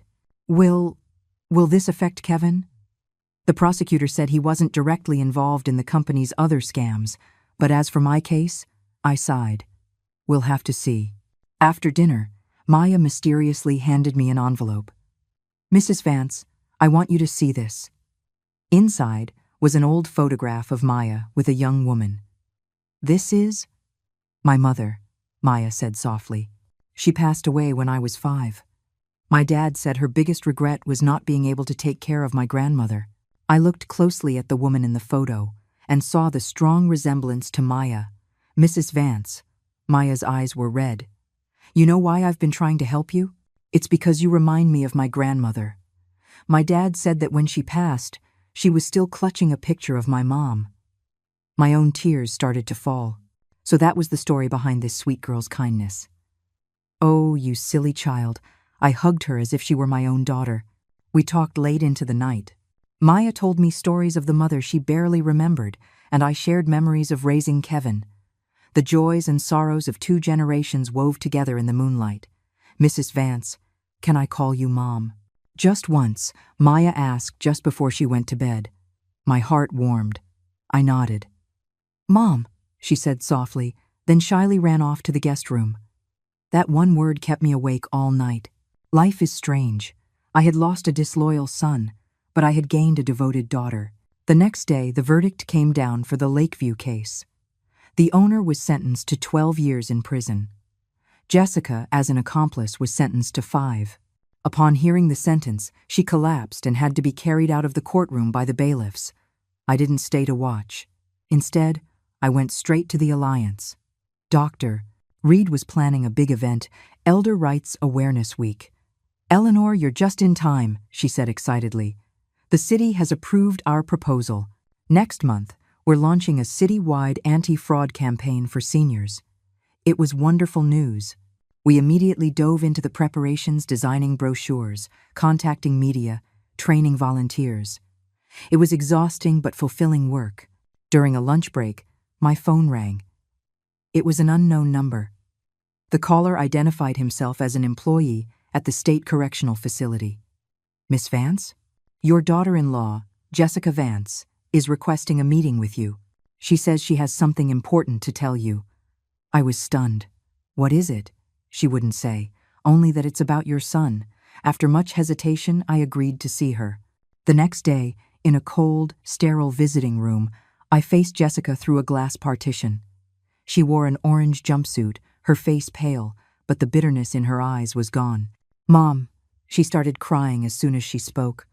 "I'm so sorry." I said nothing, waiting for her to compose herself. "I need to ask you for a favor," she said, biting her lip. "It's about Michael. My parents are too old to care for him. And Kevin, he can't manage on his own." My heart clenched. "You want me to take care of my grandson?" She nodded, tears streaming down her face. "I know I have no right to ask, but Michael is innocent. He cries for his grandma every day." I closed my eyes, my grandson's sweet, smiling face appearing in my mind. Whatever wrongs the adults had committed, the child was indeed innocent. "I'll consider it," I finally said. "On one condition. Anything. I'll agree to anything," she said eagerly. "Tell me the truth." I looked directly into her eyes. "You and Kevin, how did it come to this?" Jessica was silent for a long time before she finally spoke. "At first, I just wanted a better life. Kevin's salary wasn't enough, and I liked expensive things. Then I met the owner of Lakeview. He said he had a surefire investment." As she spoke, a chilling truth emerged. From small personal loans to the grand real estate scam, Jessica and Kevin had sunk deeper and deeper into a swamp of greed. My house was just one of their many targets. Did Kevin know it was illegal? I asked, my voice trembling. Later on, he did. Jessica lowered her head. But by then, we were in too deep. We owed so much money to loan sharks. Leaving the prison, my heart was heavy as lead. Was my son's life ruined? Would my grandson essentially become an orphan? When I got home, I called Kevin. He took a long time to answer, his voice hoarse. "Mom, Jessica was sentenced to 5 years," I said directly. There was a pause. "I know. I was just at the courthouse. She asked me to take care of Michael." Another silence, then a suppressed sob. "Mom, would you? I know I have no right to ask, but Michael—" "Bring him here tomorrow," I interrupted. "As for you, we'll talk another time." I hung up and sat on the sofa in a daze until Maya came home from work. "Mrs. Vance, what's wrong?" she asked with concern. I told her about the prison visit and Kevin's request. To my surprise, Maya was fully supportive. "The child needs you," she said, taking my hand. "And this could be a chance for you and Kevin to reconcile." I gave a weary smile. "Silly girl, some things aren't so easily forgiven. But someone has to take the first step," she said softly. "Just like you said in court, you forgive the personal harm they did to you. This girl was using my own words against me." I ruffled her hair. "You?" The next day, Kevin brought Michael over. In the 6 months I hadn't seen him, my grandson had grown taller, but his face was thin and pale. He was shy when he saw me. "Michael, say hi to Grandma," Kevin urged him. "Grandma!" Michael suddenly burst into my arms and started crying. "Grandma, where were you?" "Mommy and Daddy are gone, And Grandpa and Grandma are mean. My heart melted instantly. I held the innocent child tight. Grandma's here now. It's okay. Kevin stood by, his eyes red. I let him in but didn't say much. I spent the entire afternoon playing with Michael, reading him picture books, feeling like I had gone back in time to when Kevin was that age. When Kevin was about to leave with Michael that evening, the boy refused to go, crying his heart out. I want to stay with Grandma. I want to stay with Grandma. Looking at my grandson's tear-streaked face, I made a decision. He can stay here tonight. You can bring his things tomorrow. Kevin nodded gratefully. As I walked him to the door, he suddenly knelt down and bowed his head to the floor. Mom, I am so sorry. I didn't help him up. I just said quietly, go. Come back early tomorrow. Closing the door, I held the sleeping child in my arms, a flood of emotions washing over me. Would this child become the new bond between me and Kevin? I didn't know, but I knew that my life was about to change again. Before bed, I sent a text to Maya. Can you help me buy some things for a child tomorrow? Michael is staying for a while. She replied instantly, that's wonderful. I'll go first thing in the morning. Mom. Looking at that word, Mom, I smiled and put down my phone. Life always finds a way to give you new hope when you least expect it. 3 days after Michael moved in, Maya basically moved in too, becoming a full-time nanny. She insisted on staying in the guest room, saying it would be easier to help care for both Michael and me. You're getting older. Taking care of a child is exhausting, she said, while feeding Michael his dinner. Besides, I was great at taking care of my little brother and sister. I smiled, watching her bustle about. With Michael here, the house was suddenly full of life and laughter again. Kevin came by every day after work to see his son, sometimes bringing fruit or toys. He was reserved and polite, a stark contrast to his old self. We tacitly avoided the past, focusing instead on the child's growth and education. A month later, the Silver Sentinel Alliance's Elder Rights Awareness Week officially kicked off. At the opening ceremony, I gave a speech as the vice president, sharing my story and what I had learned. The audience was filled with seniors, their families, and many reporters. The elderly are not a burden on society, I said into the microphone. We are a treasure. We have the right to a dignified old age and the right to protect our property. After the speech, many people crowded around me. One woman on a cane stood out. She had come all the way from the suburbs just to learn how to stop her son from selling her house. Mrs. Vance, she said, wiping away tears, my son and his wife are pressuring me to sign over the house. They say if I don't, they won't let me see my grandson. I patiently explained how to secure a deed, how to create a notarized will, and gave her our helpline number. Watching her determined walk as she left, my resolve grew even stronger. During the week-long event, we held dozens of workshops and consultations across the city. The media coverage was extensive, and Silver Sentinel became a household name. City officials even visited our booth and promised to support related legislation. Mrs. Vance, you're a star, Maya said, holding up a newspaper with my photo. I shook my head. What matters is how many people we help, not who becomes famous. And we did help. We received hundreds of pleas for assistance, with over 30 related to property disputes. The Alliance's legal team was swamped, but every case we resolved was a victory. Meanwhile, my relationship with Kevin continued to evolve. He started helping with small repairs around the house and took Michael to the park on weekends. Though we still didn't talk much, the ice between us was slowly melting. One rainy afternoon, Kevin suddenly asked me, "Mom, do you hate me?" I was making tea, and my hand jerked, spilling hot water. "I did," I said. "But now, it's more regret." "I know I was wrong," he said, looking down like a chastened child. "I've been thinking a lot. I failed you and Dad." I said nothing, just handed him a cup of tea. "Mom, I want to start over," he said, looking me in the eye. "I quit my old job. I'm going to open a small grocery store with a friend, live an honest life." I nodded. "That's good. Could you lend me some startup money?" he asked cautiously. "I'll sign a promissory note. I'll pay it all back." In the past, I would have agreed without a second thought. But now, I had learned to be cautious. Kevin, for money, you should go to a bank. If you have a solid business plan, they will give you a loan. His face flushed, but he didn't argue. You're right. I'll try. Watching his disappointed figure leave, I felt a pang of sympathy but stuck to my principle. True love isn't about unconditional giving. It's about helping someone stand on their own 2 feet. To my surprise, 2 weeks later, Kevin actually secured a small business loan. The store opened successfully. On opening day, Maya, Michael, and I went to show our support. It was a small store, but seeing Kevin busy and energetic, I saw a glimpse of the son I used to know.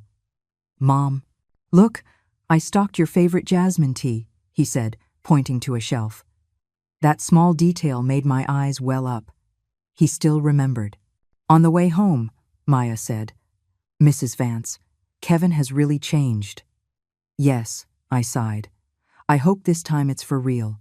Before we knew it, it was time for Michael to start preschool. We chose a public school close to home. On his first day, he cried and clung to my leg. Grandma, don't go. Michael, be a good boy, I said, crouching down to wipe his tears. Grandma will be back to pick you up this afternoon. There are lots of friends and fun toys here. After much coaxing, the teacher finally got him into the classroom. Maya and I watched from the window until we saw him slowly start to play with the other children. Mrs. Vance, you're such a wonderful grandmother, Maya said, taking my arm. I smiled. I'm just doing what needs to be done. Returning to an empty house felt strange. I was about to tidy up Michael's toys when the doorbell rang. It was a delivery man with a rectangular package. Inside was a beautifully framed portrait of Michael, painted with remarkable likeness. A card was attached. To the best grandma, forever your loving Michael. P.S. Dad helped me pick this out. The tears came instantly. This would become the most precious decoration in my living room. When I picked Michael up that afternoon, he proudly showed me his artwork, a crayon drawing with the word grandma scrawled on it. Teacher said mine was the best, he announced. I kissed his cheek. You're amazing, Michael. Life settled into a peaceful, fulfilling rhythm. My work at the Alliance, Michael's childhood, Kevin's recovery, Maya's companionship, my life was full. Jessica occasionally wrote from prison to ask about Michael. I always replied in detail, enclosing photos. Whatever she had done, she was still his mother. A year later, the Alliance celebrated its first anniversary. We rented a small hall and invited all our members and the people we had helped. Dr. Reed announced great news. Our Home Guard project had won a state-level award for excellence in public service. This award belongs to all of us, Dr. Reed said emotionally, especially to our Vice President, Eleanor Vance. Her courage is an inspiration to us all. Amid thunderous applause, I stood on the stage, looking at the sea of silver-haired faces, my heart full. Over the past year, we had helped hundreds of seniors, stopped dozens of scams, and even contributed to the passage of 2 local ordinances. After the ceremony, I took Michael and Maya to Kevin's store. He had closed early to cook a celebratory dinner for us. Mom, congratulations, he said, raising his glass of juice. I'm so proud of you. Michael mimicked his dad, raising his little cup. Cheers to Grandma. 4 glasses clinked in the air. In that moment, I realized that despite everything, I was lucky. I had a loving daughter in Maya, a son who was trying to be better, a wonderful grandson, and a community of like-minded friends. That night, after putting Michael to bed, I stood on the balcony, my husband's photo beside me. Robert, I whispered, I'm doing well. You can rest easy. A gentle breeze carried the scent of jasmine. I knew that was his reply.